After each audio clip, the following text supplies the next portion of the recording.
Венко Филипче и СДС ги потцениле вработените во Министерството за здравство, кои одбиле да го потпишат анексот на договорот кој го направил Филипче, бидејќи во ревизорскиот извештај се констатирани пропусти и противзаконски действија.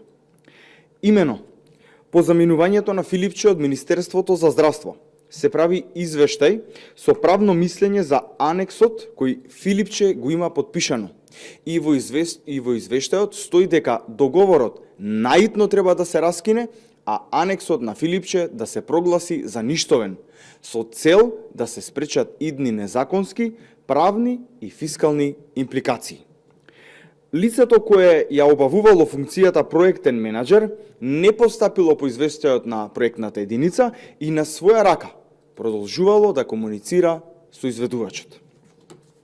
Истото лице врши притисок да се продолжи реализацијата според основниот договор и да се наплаќа по тие цени, но вработените, свесни дека овој договор е коруптивен и криминален, одбиваат да се потпишат.